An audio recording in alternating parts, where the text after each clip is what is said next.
Hi teacher! Teacher Jolins here. Pag-usapan naman natin ngayon ang 5 bases of power of a teacher.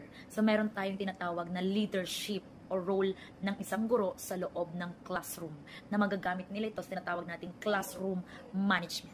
Pag-usapan natin ang 5 bases of power. Una, expert. Sabihin mga expert. Pag lumabas sa board exam ang knowledgeable. Alam ng teacher yung mastery of ng kanyang subject matter na tinuturo. Expert yon. Sa madaling salita, teacher, galing at husay saan sa larangan ng kanyang tinuturo or hawak niyang subject matter.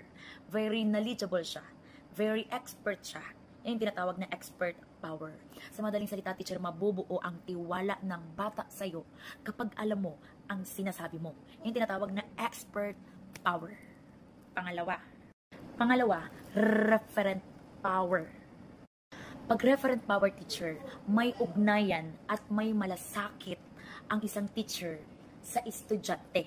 Pag lumabas sa board exam ang acceptance and belongingness, tanggap kita, maging sino ka man, yayakapin kita ng buong buo, ang tawag doon ay referent power. Pangatlo, legitimate power. Ano naman ang legitimate power? Sa madaling salita, teacher, sa una pa lang may authority na ang teacher sa loob ng klase.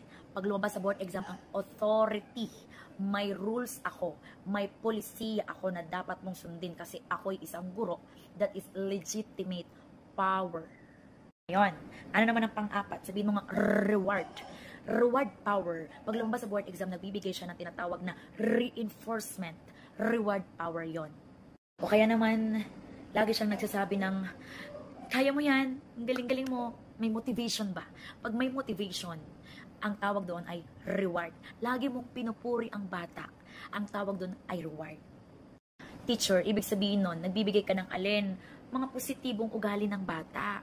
Kaya naglalaan ka ng oras para matapos niya ang task na pinapagawa mo sa kanya kahit ito'y mahirap. O di kaya naman correct siya. Nagbibigay ka ng stars, di ba? Nagbibigay ka ng mga token. Yan tinatawag na reward power. Panglima. Ano yung panglima? Coercive power. Ano yung coercive? Ito yung nagbibigay ka ng punishment. Ito yung hindi siya pang matagalan. Kasi pag matagalan, magkakaroon dito ng kawalan ng tiwala ang estudyante sa iyo. Madadown siya kasi lagi mo siyang pinaparusahan pag nagkakamali siya o may ginawa siyang masama. So pag tinanong sa board exam, hindi po siya pang matagalan. Teacher, ginagamit lang to para matigil yung mga maling asal ng estudyante. Yan yung tinatawag na coercive power. Pag nagpapanish ka,